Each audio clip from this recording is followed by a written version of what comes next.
I turned 35 that night, though I'd stopped keeping track of birthdays years ago. After 30, they'd lost their sparkle, becoming just another date on the calendar. But this one was meant to be different. Issa, my fiancé, had promised something small and warm. A night at our place with our closest friends, drinks, music, laughter. Nothing over the top. Just a reminder that I mattered to her. A reminder that I was loved. I didn't realize I was stepping into the beginning of the end. At first glance, everything was perfect. The apartment hummed with chatter. The soft glow of candles danced on the walls, and my favorite whiskey waited on the counter. On the dining table sat a small chocolate cake, "Happy Birthday, Andrew," written in gold icing. A simple touch that actually meant something to me. I emerged from the bedroom and Issa greeted me with a kiss on the cheek, whispering, "Tonight's all about you." She was lying. An hour into the party, I noticed him. A stranger. Tall, confident. The kind of man who moved through a room like he owned it. I assumed he was someone's plus one, standing at the bar with a drink, chatting easily with a few of our friends. It didn't feel important, until Issa made her way over to him. At first, I thought she was just being her usual friendly self. But then she laughed. Not just any laugh. That laugh. The one she usually saved for me in our most intimate moments. Her fingers brushed his arm. His hand rested briefly on her waist. My chest tightened. I told myself not to read too much into it. Issa had always been charming and approachable. But friendly didn't mean holding onto his wrist when he made a joke. It didn't mean leaning in so close he could whisper in her ear while she giggled like a teenager. I watched for 10 minutes, then 20. I stood there, a silent shadow at my own birthday, watching my fiancé flirt like I wasn't even there. Some friends noticed. A few sent awkward glances my way.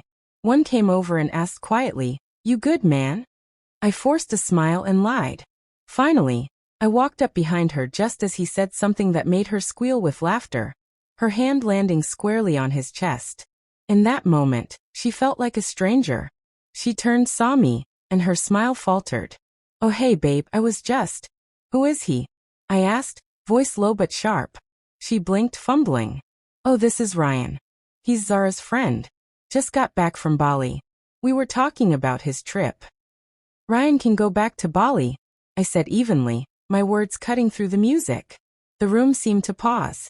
Someone turned the volume down. She gave a nervous laugh. "Andrew, come on. Don't be that guy. We were just talking." "Talking with your hand on his chest?" My voice was harder now. She touched my arm, murmuring, "Don't make a scene." That's when it hit me. She wasn't ashamed of what she'd done, only that I'd noticed. She wanted me to swallow the humiliation, play along, keep the party going. I stepped back. "You forgot I was here," I said quietly. "You forgot whose birthday this is. You forgot who you came with. And you definitely forgot who you're engaged to." Her eyes widened. "You're overreacting." "No," I said, calm settling over me. "I've been underreacting for months." The late replies, the unexplained weekends away, the look in your eyes, this just confirmed everything. She tried to speak, but I held up my hand. "I'm done. The party's over. Stay with Ryan, or go wherever you want. Just not with me." I turned and walked into the bedroom, closing the door behind me. I heard the front door open and close soon after.